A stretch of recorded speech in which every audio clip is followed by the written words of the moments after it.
Hello future Daily Warriors, another question of the day. So general education muna tayo. So this question is, who translated Mi Ultimo Adios into English title, My Last Farewell? Again, ang tanong po is, who translated Mi Ultimo Adios into English titled, My Last Farewell? So we have 4 choices mga ka-warriors. Si letter A is Andres Bonifacio, si letter B is Manuel L. Quezon, si letter C is si Charles Derbyshire, and si letter D is Marcelo H. Del Pilar. So teachers, think analytically. Okay, so what is the correct answer here? Okay, again, I will repeat the question. Who translated Mi Ultimo Adios into English titled, My Last Farewell? Okay, so we have 4 choices.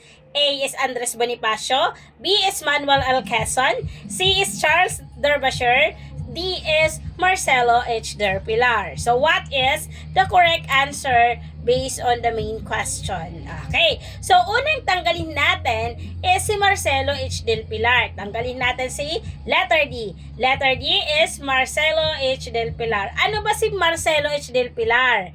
Diba si Marcelo H. Del Pilar, siya po ang prominent propagandist and a writer. Hindi po siya yung nag-translate ng Mi Ultimo Adios into English. Ano nga po ulit si Marcelo H. Del Pilar? Prominent propagandist and also a writer. Okay po, kaya po mali si letter D. Next na tatanggalin natin is si letter A, alpha. Ano ba ang purpose ni Andres Bonifacio? Ano ba si Andres Bonifacio? Si Andres Bonifacio, isa po siyang Filipino revolutionary leader and founder of what? Katipunan. But si Andres Bonifacio po, hindi po siya ang nag-translate ng Mi Ultimo Adios. Okay, ano ba ang purpose? Ano bang naging contribution ni Andres Bonifacio dito sa Pilipinas? Okay, ang number 1 na contribution ni Andres Bonifacio dito sa Pilipinas is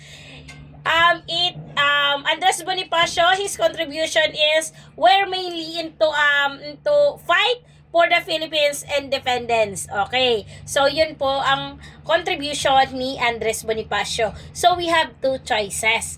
Either si Manuel L. Quezon or si Charles Derbyshire. So what is the correct answer, teachers? Again, anong sagot? The answer is letter C.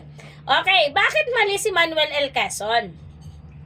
Si Manuel L. Quezon, siya po ang kauna-unang presidente of the Commonwealth of the Philippines and known for promoting what? The Filipino language. Pero hindi po siya ang nag-translate ng Mi Ultimo Adios. Maliwanag po. Ano nga po si Manuel L. Quezon? He was the first president of the Commonwealth of the Philippines and known for promoting the Filipino language. But he was not a translator of Mi Ultimo Adios. So the correct answer is letter C. Si Charles Derbyshire. Ano ba si Charles Derbyshire? Si Charles Derbyshire po, he translated Mi Ultimo Adios into English. Okay, ang title po nun is My Last Farewell. Okay, his translation is the most widely recognized in English version of the poem. So that's why letter C is the correct answer. Okay pa? Ano nga po? Sino nga po ulit ang nag-translate ng Mi Ultimo Adios in English? Na ang pangalan, ang title is My Last Farewell. Ang isagot po is si Charles Derbyshire. That's all, teachers. Thank you so much. Don't forget to follow, like, and share Maestra Bicolana TLE Tambayan Let Online Review in my Facebook page, and for my YouTube channel, don't forget to subscribe, Maestra Bicolana TLE Tambayan. So ayan, teachers, ongoing na po ang enrollment for September 2026 board examination. Don't hesitate to PM me for more information po. Sa mga gustong mag-avail ng ating promo for September 2026 board examination, PM na lang po kayo. That's all, teachers. Mabuhay and God bless.